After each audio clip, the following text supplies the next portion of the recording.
Good afternoon, Wahawks. Today is Thursday, January 17th, 2019. It's an A-Day, and today is Kid Inventors Day. So while we go through these announcements, you should think of some cool inventions that could be brought into the world. For example, the popsicle. In 1905, 11-year-old Frank Epperson invented the popsicle completely by accident. Frank left a cup of powdered soda, water, and a stirring stick outside one cold night and awoke to find a refreshing treat. Initially dubbed the Epsicle, he obtained a patent in 1923 and sold the rights to a large New York company. Now available in 30 flavors, hundreds of thousands of Epperson's popsicles are eaten in the U.S. each year. We want to remind to bundle up since these bitter cold days, so remember to wear hats and gloves, also to cover your sneezes and coughs with your elbows, because we don't want to spread germs, and to wash your hands a lot. And did you know the trampoline was invented by a kid? Using materials he found in a junkyard, 16-year-old gymnast and diver George Nissen created the first trampoline in 1930 by stretching canvas over a steel frame, perfecting it a few years later with his college gymnastics coach, Larry Griswold, by using nylon. 70 years later, trampolining was named an Olympic sport, and he was alive to hear the news.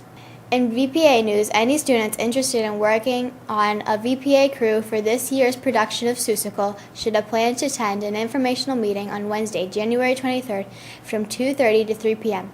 in the auditorium. We have lots of crew positions to fill, so come check it out.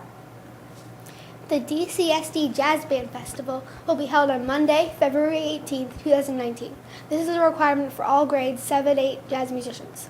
For the day clinic at Eleanor Roosevelt Middle School, 7th and 8th grade jazz musicians are to bring your instrument, music, and a pencil and Washington values. Wear regular Washington school attire for the day clinic. You will load buses at 9 a.m. to go to Roosevelt and return back to Washington at 10:30 a.m. for the rest of class and regular lunch. All Washington 7-8 jazz musicians are to check with teachers to make up any missed work in advance. For the evening concert on that same day, Monday, February 18th, all jazz musicians should make arrangements with their family to arrive at Roosevelt at 6 o'clock p.m. and to go home with your family following the 6:30 p.m. concert. The 6:30 p.m. DCSD Jazz Spectacular concert will be in the Roosevelt Auditorium. Adult admission is a suggested $5 donation. Student may attend for free. For the evening concert, 7-8 jazz Washington musicians are to wear good jeans and a colorful shirt. Bring your instrument, music, and Washington values. Don't forget that your signed permission slip and parent volunteer form is due to Ms. Stevens by Tuesday, February 12, 2019.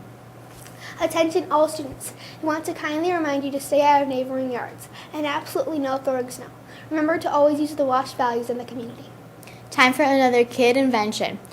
Louis Braille was just 3 years old in 1812 when he injured and lost his vision. Later on, as a teen studying in the National Institute for Blind Youth in Paris, he designed a system raising dots in specific patterns to aid the reading. The first Braille book was released in 1829, and in 1837, Louis added symbols for math and music. Braille has nearly been adapted for nearly every single language. Just a friendly reminder, students. You should not be eating food or bringing in beverages to the building other than water and consuming them in the hallways before school. For example, no coffees, sodas, fruit drinks, etc. Please help keep our hallways clean. You should wish the following Wahawks a happy birthday when you see them. Irvin Crone and Paige Parkin. We hope you have the best birthday ever. Happy birthday all day long. And now to our thought of the day by Steve Jobs. The ones who are crazy enough to think they can change the world are the ones who do. Have an inventive day, Wash.